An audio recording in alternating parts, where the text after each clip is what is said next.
ನಮಸ್ಕಾರ ಸ್ನೇಹಿತರೆ, ನೀವು ನೋಡ್ತಾ ಇದ್ರೆ ನಿಮ್ಮ ವಾಣಿ. ಇವತ್ತು ಟೈಟಲ್ ಅಲ್ಲೇ ಹಾಕಿದ್ದೀನಿ, ವಿಶೇಷವಾಗಿ ಉತ್ತರ ಕರ್ನಾಟಕದ ಮಂದಿ ನೋಡಲೇಬೇಕಾದಂತಹ ಈ ಒಂದು ವರದಿ. ಏನು ವರದಿ? ಅದೇ ಸಹಜವಾಗಿ ನಿಮ್ಮ ವಾಣಿಲಿ ಪ್ರತಿ ಬಾರಿ ಬರೋದು ವಿದ್ಯುತ್ತಿನ ವಿಚಾರ, ವಿದ್ಯುತ್ತಿನ ವಿಷಯ. ಅದೇ ರೀತಿಯಾಗಿ ಇವತ್ತು ವಿದ್ಯುತ್ತಿನ ಸಮಸ್ಯೆ ವಿಚಾರವಿಟ್ಕೊಂಡೆ ನಿಮ್ಮ ಮುಂದೆ ಬರ್ತಾ ಇದ್ದೀನಿ.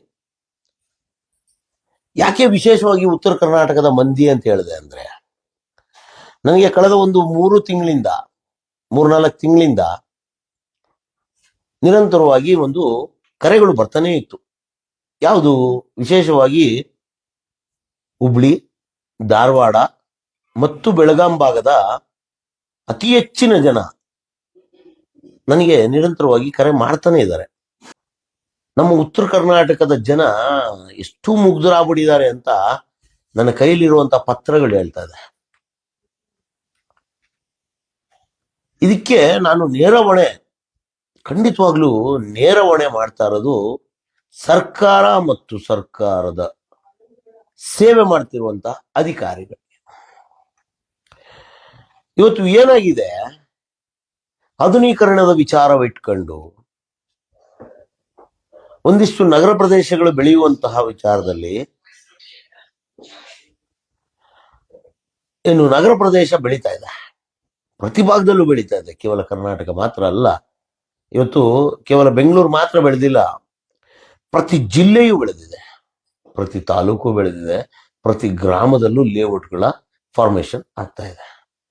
ಆದ್ರೆ ಆ ಲೇಔಟ್ಗಳ ಫಾರ್ಮೇಶನ್ ಕಾನೂನುಬದ್ಧವಾಗಿ ಆಗಿದೆಯಾ? ಇವತ್ತು ಸರ್ಕಾರವೇ ಮಾಡುವಂತ ಒಂದಿಷ್ಟು ಕಾನೂನುಗಳನ್ನ ಅಲ್ಲಿ ಸಂಬಂಧಪಟ್ಟಂತ ಸಾರ್ವಜನಿಕರಾಗಿರ್ಬೋದು ಮತ್ತು ಅಧಿಕಾರಿಗಳಾಗಿರ್ಬೋದು ಆ ಒಂದು ಕಾನೂನನ್ನ ಪರಿಪಾಲಿಸ್ತಾ ಇದ್ದಾರಾ, ಸಮರ್ಪಕವಾಗಿ ನಡ್ಸ್ಕೊಂಡು ಹೋಗ್ತಾ ಇದ್ದಾರಾ ಅಂತ ನೋಡ್ಬೇಕಾಗಿರೋರು ಯಾರು? ಆಯಾ ಸಂಬಂಧಪಟ್ಟಂತಹ ಇಲಾಖೆಯವರು. ಆದ್ರೆ ಆ ಇಲಾಖೆ ಏನ್ ಮಾಡ್ತಾ ಇದೆ? ಆ ಸಂಬಂಧಪಟ್ಟಂತ ಇಲಾಖೆಯ ಸಚಿವರು ಮತ್ತು ಅಧಿಕಾರಿಗಳು ಏನು ಈ ಹುಬ್ಳಿ, ಧಾರವಾಡ, ಬೆಳಗಾಂ ಈ ಕಡೆ ಭಾಗದಲ್ಲಿ ಪ್ರಜ್ಞೆ ಇಲ್ಲದಂಗೆ ಕೆಲಸ ಮಾಡ್ತಾ ಇದಾರ? ಗೊತ್ತಿಲ್ಲ. ಬನ್ನಿ ನೋಡೋಣ ಏನು ಇವತ್ತಿನ ವಿಚಾರ ಅಂತ. ಏನಾಗಿದೆ ಅಂದ್ರೆ, ಈ ಹುಬ್ಳಿ ಧಾರವಾಡದ ಸುತ್ತಮುತ್ತ ಮತ್ತು ಬೆಳಗಾಂ ಸುತ್ತಮುತ್ತ ಏನು ಈ ಅಗ್ರಿಕಲ್ಚರ್ ಲ್ಯಾಂಡ್, ಏನು ಕೃಷಿ ಭೂಮಿಗಳಂತ ಏನಿತ್ತು, ಈ ಕೃಷಿ ಭೂಮಿಗಳನ್ನ ಉಳುಮೆ ಮಾಡ್ತಿದ್ದಂತಹ ಮಾಲೀಕತ್ವ ಹೊಂದಿರುವಂತಹ ಮಾಲೀಕರು ಉಳುಮೆ ಮಾಡಕ್ಕಾಗದೆ ಮತ್ತು ಅಲ್ಲಿಯ ಒಂದು ಕೃಷಿ ಚಟುವಟಿಕೆಗಳನ್ನ ಮಾಡಕ್ಕಾಗದೆ ಅವರು ಈ ಜಮೀನ ಪಾಳು ಬಿಡ್ತಿದ್ರು. ಇನ್ನೊಂದು ಮತ್ತೊಂದು ಇದನ್ನೇ ಅಡ್ವಾಂಟೇಜ್ ಆಗಿ ತಗೊಂಡಂತಹ ಒಂದಿಷ್ಟು ಡೆವಲಪರ್ಸ್ ಅವರ ಬಳಿ ಹೋಗಿ ಆ ಜಮೀನನ್ನ ಒಂದು ಅಗ್ರಿಮೆಂಟ್ ಮಾಡ್ಕೊಂಡಿರ್ತಾರೆ. ಏನಪ್ಪಾ ಅಂದ್ರೆ, ನಿರಂತರ ಬಾಡೆ ಖರೀದಿ ಕರಾರು ಪತ್ರ. ಅಂದ್ರೆ ನಿರಂತರ ಬಾಡೆ ಖರೀದಿ ಕರಾರು ಪತ್ರ ಅಂತ ಮಾಡ್ಕೊಂಡಿರ್ತಾರೆ. ನಿರಂತರ ಬಾಡೆ ಅಂದ್ರೆ ಈ ಬಾಡಿಗೆ, ಉತ್ತರ ಕರ್ನಾಟಕದ ಪದದಲ್ಲಿ ಬಾಡೆ ಅಂದ್ರೆ ಬಾಡಿಗೆ. ನಿರಂತರ ಬಾಡೆ ಖರೀದಿ ಕರಾರು ಪತ್ರ ಅಂತ ಮಾಡ್ಕೊತಾರೆ. ಅದ್ರ ಕೆಳಗಡೆನೆ ಸಬ್ಟೈಟ್ಲ್ ಹಾಕ್ತಾರೆ, ಸೂರ್ಯ ಚಂದ್ರ ಇರುವವರೆಗೂ. ಇದು ಏನಪ್ಪ ಪತ್ರ ಅಂದ್ರೆ, ಇದೊಂದು ಈ ಸ್ಟಾಂಪ್ ಪೇಪರ್ 500 ರೂಪಾಯಿ ಪೇಪರ್ ತಗೊಂತಾರೆ. ವ್ಯಾಲ್ಯೂಯೇಷನ್ 500 ರೂಪಾಯಿ ಪೇಪರ್. ಅದರಲ್ಲಿ ಟೈಟ್ಲ್ ಹಾಕ್ತಾರೆ ಸೇಲ್ ಡೀಡ್ ಅಂತ ಹಾಕ್ತಾರೆ. 500 ರೂಪಾಯಿಯ ಒಂದು ಈ ಸ್ಟಾಂಪ್ ಪೇಪರು ಸೇಲ್ ಡೀಡ್ ಅಂತ ಹಾಕ್ತಾರೆ. ದಯವಿಟ್ಟು ಉತ್ತರ ಕರ್ನಾಟಕದ ಜನ, ವಿಶೇಷವಾಗಿ ಹುಬ್ಳಿ, ಧಾರವಾಡ ಮತ್ತು ಬೆಳಗಾಂ ಮುತ್ತಲಿನ ಜನ ದಯವಿಟ್ಟು ಈ ವಿಡಿಯೋನ ಶೇರ್ ಮಾಡಿ. ನಿಮ್ಮ ಒಂದು ಅವೇರ್ನೆಸ್ಗೋಸ್ಕರ, ನಿಮ್ಮ ಒಂದು ಕಾಳಜಿಗೋಸ್ಕರ ಈ ವಿಡಿಯೋ ಮಾಡ್ತಾ ಇದ್ದೀನಿ. ಏನಾಗಿದೆ, ಇವತ್ತು ಒಂದಿಷ್ಟು ಜನ ಈ ಡೆವಲಪರ್ಸು ಏನೆಲ್ಲ ಅವ್ಯವಸ್ಥೆಗಳನ್ನ ಮಾಡಿದ್ದಾರೆ ಅಂದ್ರೆ ಊಹಿಸಕ್ಕೂ ಆಗಲ್ಲ. ಇವತ್ತು ಈ ಸಮಸ್ಯೆ ಬರ್ತಿದ್ದಿಲ್ಲ. ಯಾವಾಗ ಸುಪ್ರೀಂ ಕೋರ್ಟ್ ಆರ್ಡರ್ ಮಾಡ್ತೋ OCCC ಇಟ್ಕೊಂಡು ಕರೆಂಟ್ ಕೊಡಿ ಅಂತ, ಅವತ್ತಿಂದ ಪ್ರಾರಂಭ ಆಯ್ತು ನೋಡಿ ನಿಜವಾದ ಸಮಸ್ಯೆ. ಇಲ್ಲಾಂದ್ರೆ ಇವತ್ತಿಗೂ ಇದು ಹೊರಗಡೆ ಬರ್ತಿದ್ದಿಲ್ಲ. ಇವತ್ತು ಬಂದಿದೆ. ಏನು ಈ ಒಂದು ನಿರಂತರ ಭೂ ಬಾಡೆ ಖರೀದಿ ಕರಾರು ಪತ್ರ ಮಾಡ್ಕೊಂಡು ಇದರಲ್ಲಿ ಒಂದು 10 ಪಾಯಿಂಟ್ಸ್ನ ಹಾಕ್ತಾರೆ. ಸಂಬಂಧಪಟ್ಟಂತವರು ಭೂಮಿ ಮಾಲೀಕರು ಯಾರೋ ಒಬ್ರು ಇರ್ತಾರೆ. ಆ ಭೂಮಿ ಮಾಲೀಕರಿಂದ XYZ ಡೆವಲಪರ್ಸ್ ಒಂದು ಅಗ್ರಿಮೆಂಟ್ ಮಾಡ್ಕೊತಾರೆ. ಅದೇನು XYZ ಇವಾಗ ಏನು ಒಂದು 3 ಎಕರೆ ಇರುತ್ತೆ, 4 ಎಕರೆ ಇರುತ್ತೆ, 5 ಎಕರೆ ಇರುತ್ತೆ, ಅಕಸ್ಮಾತ್ ಗುಂಟೆಗಳು ಇರ್ತವೆ. ಆ ಗುಂಟೆಗಳ ಆಧಾರದ ಮೇಲೆ ಇವರು ಒಂದು ಅಗ್ರಿಮೆಂಟ್ ಹಾಕತ್ತಾರೆ. ಇದೇ ಸೇಮ್ ಭೂ ಬಾಡೆ ಮತ್ತು ಜಮೀನು ಖರೀದಿ ಕರಾರು ಪತ್ರ ಅಂತ ಒಂದು ಅಗ್ರಿಮೆಂಟ್ನ ಹಾಕತ್ತಾರೆ. ಲೀಗಲಿ ಒಂದು ಪೇಪರ್ಸ್ನ ಲೀಗಲಿ ಅಂದ್ರೆ ಏನು? ಕೇವಲ ದಸ್ತಾವೇಜು ಹಾಳೆಗಳನ್ನ ತಗೊಂಡು ಒಂದು 500 ರೂಪಾಯಿ ಸ್ಟಾಂಪ್ ಪೇಪರ್ನ ತಗೊಂಡು ಈ ಸ್ಟಾಂಪ್ ಪೇಪರ್ ಮುಖಾಂತರ ಒಂದಿಷ್ಟು rules and terms and conditions ಹಾಕತ್ತಾರೆ. Agreement, purely agreement. ಇದು ರಿಜಿಸ್ಟರ್ಡ್ ಡೀಡ್ ಅಲ್ಲ. ಇದಕ್ಕೆ ಹೆಸರಿಟ್ಟಿರೋದೇನಪ್ಪ ಅಂದ್ರೆ ಅಕ್ರಮ ಸಕ್ರಮ ಅಂತ. ದಯವಿಟ್ಟು ಅರ್ಥ ಮಾಡ್ಕೊಳ್ಳಿ. ಅಕ್ರಮ ಸಕ್ರಮ ಇದಕ್ಕೆ ಬರಲ್ಲ ಸ್ನೇಹಿತರೆ. ಅಕ್ರಮ ಸಕ್ರಮ ಯಾವಾಗ ಬರುತ್ತೆ?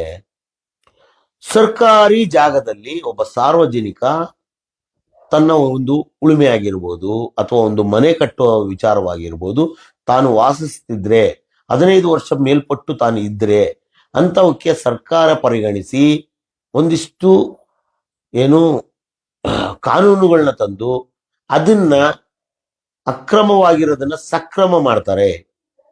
ಅಕ್ರಮವಾಗಿ ವಾಸ ಇದ್ದಂತಹವ್ರಿಗೆ ಸಕ್ರಮವಾಗಿ ಬದುಕೋದಕ್ಕೆ ಒಂದಿಷ್ಟು ಅನುಕೂಲ ಮಾಡೋದೇ ಅಕ್ರಮ ಸಕ್ರಮ ಯೋಜನೆ.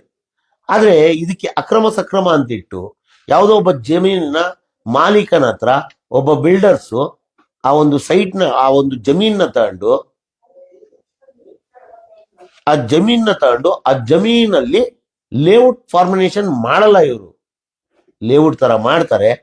ಇವಾಗ ನಿಮಗೆ ಪ್ಯೂರ್ಲಿ ಸೇಲ್ ಡೀಡ್ ಅಥವಾ ಸರ್ಕಾರದಿಂದ ರಿಜಿಸ್ಟರ್ ಆಗುವಂತಹ ಜಮೀನುಗಳಿಗೆ 20 ಲಕ್ಷ ಇದ್ರೆ ಇವರು ಕೊಡುವಂತಹ ಭೂ ಕರಾರು ಪತ್ರದ ಅಡಿಯಲ್ಲಿ ಕೇವಲ 4 ರಿಂದ 8-10 ಲಕ್ಷ ರೂಪಾಯಿ ಇರುತ್ತೆ. ಅಂದ್ರೆ ನಿಮಗೆ ಅರೌಂಡ್ 60% ರೇಟ್ ರೆಡ್ಯೂಸ್ ಇರುತ್ತೆ.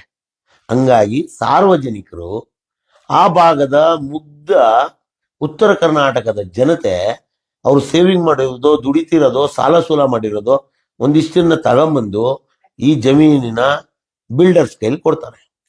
ಇವರು ಒಂದು ಸೇಲ್ ಡೀಡ್ ಅಂತಾನೋ ಅಥವಾ ಭೂ ಖರೀದಿ ಪತ್ರ ಅಂತಾನೋ ಅಥವಾ ನಿರಂತರ ಭೂ ಬಾಡೆ ಖರೀದಿ ಕರಾರು ಪತ್ರ ಅಂತಾನೋ ಒಂದನ್ನು ಮಾಡ್ತಾರೆ.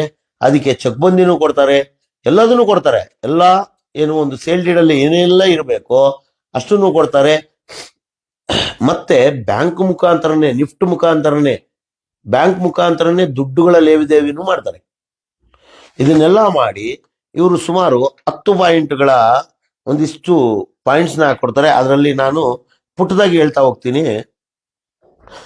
ಸದರ ಪ್ಲಾಟ್ ಖರೀದಿ ನಿರಂತರ ಭೂ ಬಾಡೆ ಕೊಟ್ಟಿದ್ದರ ಬಗ್ಗೆ ನನ್ನ ಮತ್ತು ನನ್ನ ವಾರಸುದಾರರ ತಕರಾರು ಇರುವುದಿಲ್ಲ ಅಂತ ಹೇಳ್ತಾರೆ. ಆಮೇಲೆ ಇದರಲ್ಲಿ ಖಾತೆನ ಮಾಡಿಸ್ಕೋಬಹುದು, ಕರೆಂಟ್ನ ತಗೋಬಹುದು, ನೀರನ್ನ ತಗೋಬಹುದು, ರಸ್ತೆ ಸೌಲಭ್ಯಗಳನ್ನ ಪಡಿಬಹುದು, ಒಂದು ಏನು ಮಹಾನಗರ ಪಾಲಿಕೆ ಪಂಚಾಯತಿಯಿಂದ ಸಿಗುವಂತ ಸಕಲ ಸೌಲಭ್ಯಗಳನ್ನ ನೀವು ಪಡಿಬಹುದು ಅಂತ ಹೇಳ್ತಾರೆ. ನೋಡಿ, ಇದರಲ್ಲಿ ಹೇಳ್ತಾರೆ ನೀವು ಇದನ್ನ ಖರೀದಿಸಿದ ಮೇಲೆ ಇನ್ನೊಬ್ರಿಗೆ ಮಾರಂಗಿಲ್ಲ ಅಂತ ಹೇಳ್ತಾರೆ. ಸದರಿ ಅಸಲು ಮೇಲ್ಕಾಣಿಸಿದ ಪ್ಲಾಟ್ ಅನ್ನು ಮೇಲ್ಕಂಡ ಮಾಲೀಕರಿಂದ ಖರೀದಿಗೆ ಪಡೆದುಕೊಂಡ ನಂತರ ನಾವು ಮೇಲ್ಕಾಣಿಸಿದ ನಿಮಗೆ ಖರೀದಿ ಭೂ ಬಾಡೆ ಪತ್ರ ಪಡೆದುಕೊಡುವ ಪೂರ್ವದಲ್ಲಿ ಈ ಒಳಗಾಗಿ ನಿಮ್ಮನ್ನು ಹೊರತುಪಡಿಸಿ ಬೇರೆ ಯಾರಿಗೂ ಮಾರಾಟ ಮಾಡಿ ಪರಭಾರೆ ಮಾಡುವಂಗಿಲ್ಲ ಅಂತಾರೆ. ಯಾಕೆ ಸ್ವಾಮಿ? ಒಂದು ಜಾಗನ ಖರೀದಿಸಿದ ಮೇಲೆ ಅದು ಮಾರುವ ಹಕ್ಕು ಇರುತ್ತಲ್ಲ, ಅದ್ಯಾಕಿಲ್ಲ? ಅದೇ ಪಾಯಿಂಟ್ ಇರೋದು ಇಲ್ಲಿ. ನೋಡಿ, ಇದರಲ್ಲಿ ಹೇಳ್ತಾರೆ ಇಲ್ಲಿ ನೋಂದಾವಣಿ ಆಗಿಲ್ಲ ಅಂತ.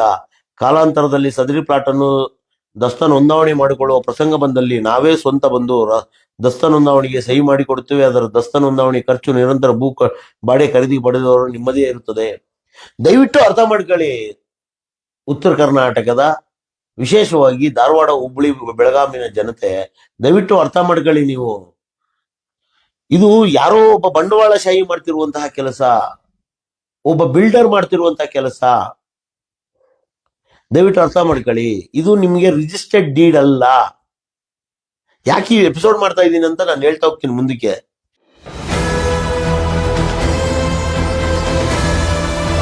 ನಿಮ್ಮ ವಾಣಿ, ಇದು ಕನ್ನಡಿಗನ ಧ್ವನಿ.